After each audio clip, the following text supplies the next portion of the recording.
Hello, stealthy stalkers. This is Crimson. You're watching Some Thief 2014. I pick up where we left off, fighting the Primal here, who is very upset with us and very good at killing. So hopefully, we'll manage to put an end to a little tantrum and get things back to making sense, or having her teleport when we think we're in shadows, not being in shadow anymore and being stuck in a climbing animation and, well, dying. So currently, I think Orion is very dead. Killed by the Primal, and she realized her power. There we go. Lots of shade over here. Can we grab it? Oh no. Go skull. I think I see the last piece down there. What are you gonna do? Kill me again? I wasn't paying attention to how long she was staying lit that time. Seems like it changes. Not used to that. Thief Taker General, we ditched him. He's lost in well, wherever this is, underground. But he has convenient show up at very inconvenient times powers, so I think he'll be around.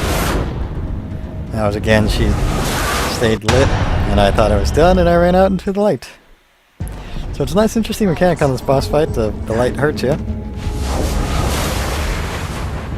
So I gotta get used to how long the light hurts you, since the way you win is collecting the stone pieces. There we go. I don't even know what I'm supposed to do there. He explodes for a long time, then immediately explodes again at a different angle. Does that have something to do with the clones of her she's got everywhere? Should I be observing that? I'll find you. Think your precious stone can save you?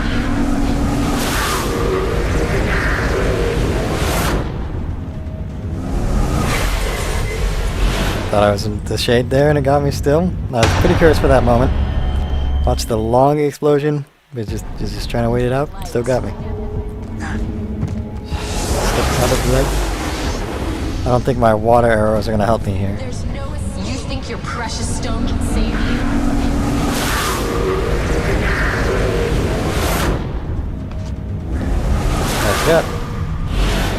I don't know where I take damage from there. I think it's the only thing that does damage is the light, and I was definitely down. Maybe she's just upset with me grabbing this one right away. Is that what it is? You think your precious stone can save you?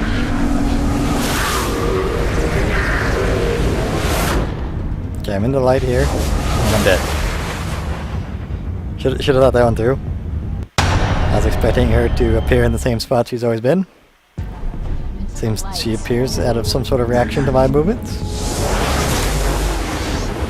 Alright, I can deal with that. Garrett, you think your precious stone can save you?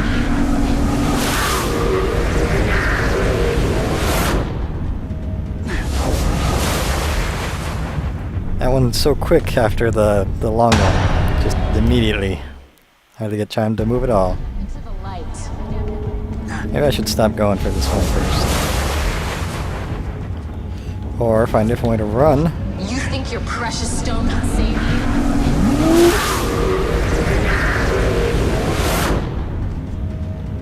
There we are. It's working out. Alright. You can do it, Garrett. Man, she's just teleporting all over the place. What are you gonna do? Kill me again? I'd like to run. I'd like to run. Okay. This is bad. Bad. Let's make it good. Ooh, lots of shade over here. Alright. And I think we got it. There we are.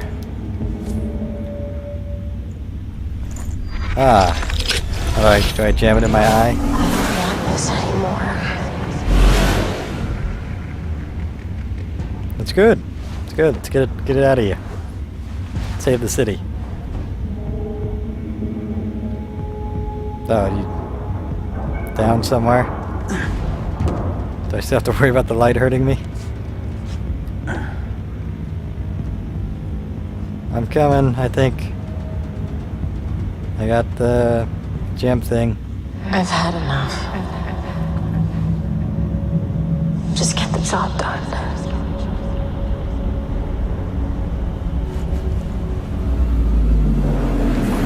Oh, what? I got paid? Garrett! Garrett, I'm slipping! No, not again. The claw! Give me the claw! Garrett!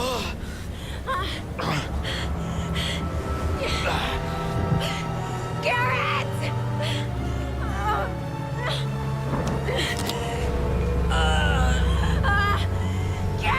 The ring unlocks the book.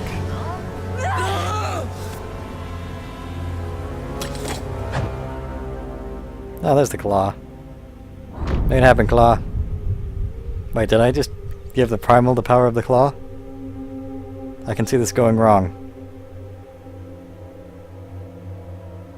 There's the claw. Here's some rope.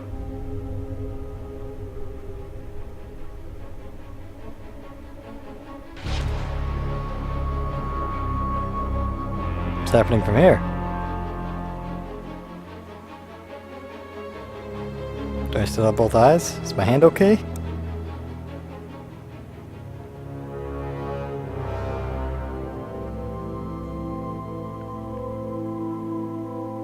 Do I not get the girl in the end? What happened to the book? Is the city saved? So many questions.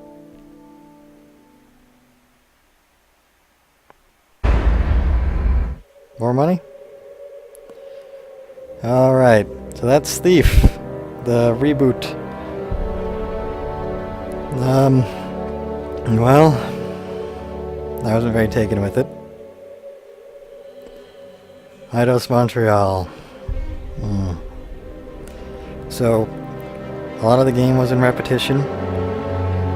I know I spent a lot of time going through it quickly, but I don't really enjoy a lot of the aspects of it, of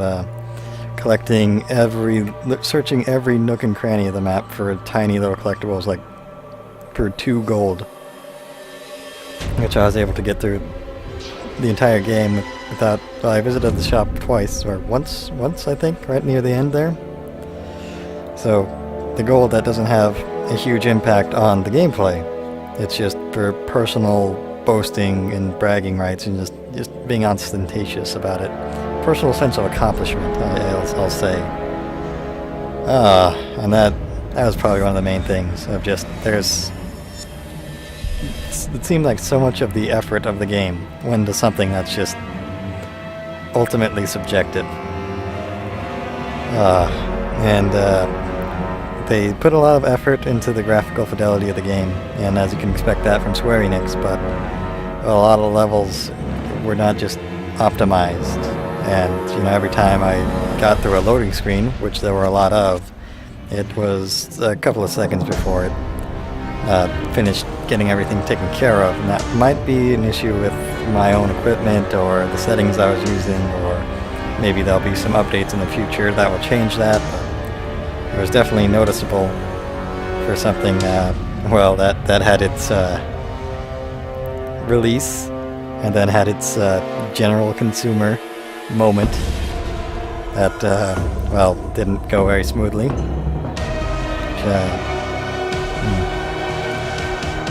Just don't like it when they give out the game freely to people with no media restrictions. It's a complete game.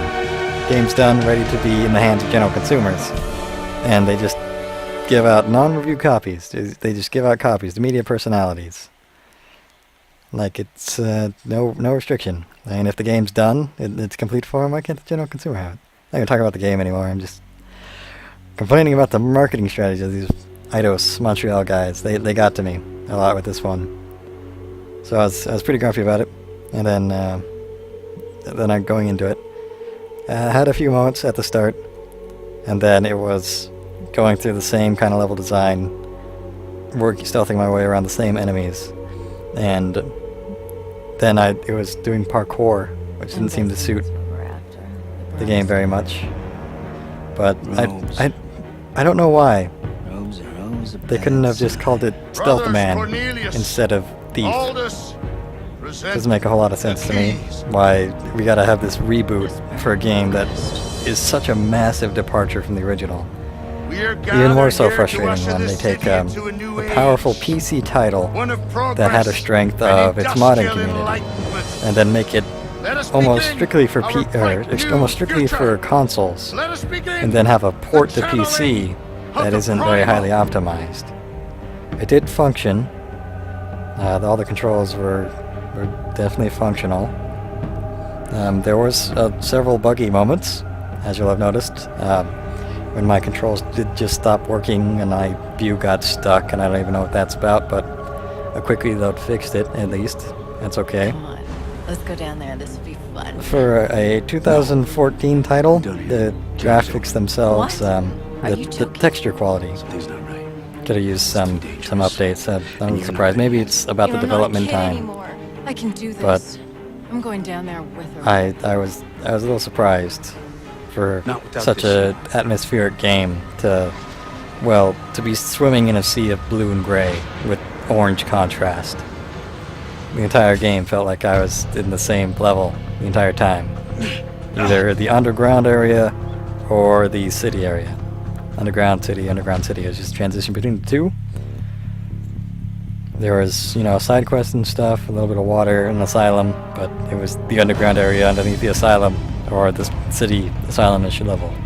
That was gray, green, blue, orange. Don't move. Just the same dull color palettes reused several times over. Not much color to it. Mechanically, well, there were hardly any mechanics. So the first-person stealth is based around the level design. Level design is limited to how you can get around it. So it was the free run button. It's limited to.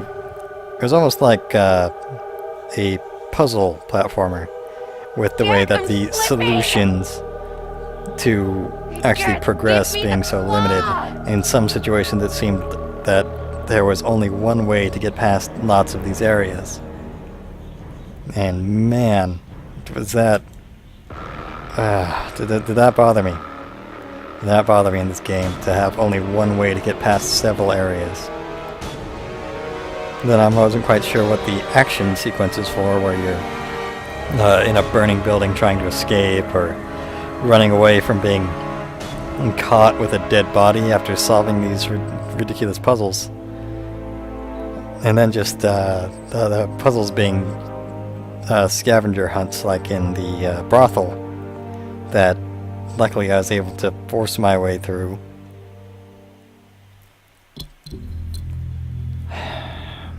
I'm shocked that they're charging a full $50 for this game. I mean, sure, there might be a lot of content there, but, well, how you experience the content never changes. I mean, sure, there's the difficulty adjustments, like immediately restarting as soon as you get caught, or removing elements of your HUD for a more immersive experience, but you're still just stealthing around in the limited level design, doing the best you can to get around. And again, a lot of the stealth mechanics are not what you can do to distract a guy or how well you use your tools available to you. It's patience and patient gameplay, and that just drives me. Every time you see stealth, that's the only way to progress without being seen, is to wait for them to patrol. Move, wait, move, wait. That's just not very exciting gameplay. That when I go to it, I don't know if others do enjoy waiting as part of their gameplay, but if they do, they'll find a lot for them in this game, that's for sure. A lot of waiting moments, a lot of loading screens to do waiting. A lot of elevator scenes of waiting. They did have a few nice art assets in there, I'll give them that. Or aesthetics, that's what the word I'm looking for. A story that, well, that doesn't explain much leaves lots of things unanswered, doesn't tie up loose ends. It doesn't explain anything to the point where you can care for it. It's just, here it is, here's how it functions, go at it. I mean, I didn't feel for the city or the characters at all. I don't know them, I don't relate to them. I don't know what they want. I don't know their stories, and just, why, how am I supposed to care about their relationship there when I got, at the very start of the game, the tutorial of her being very childish, him being very arrogant. They clashed, and then apparently they have some sort of love story that just spans all sorts of crazy things that seem like they'd be out of character for both of them. Just didn't make much sense to me. Then there's a lot of potential in these villains being going crazy and all that, but, well, they didn't give much time to be themselves. Music did suit it, and it did get some nice atmosphere. But my voice is dead. I'm having some difficulty not saying some angrier things about their marketing strategies and their interviews. So I'm going to end this video here. Thank you so very, very much for watching. And my hat is off to you.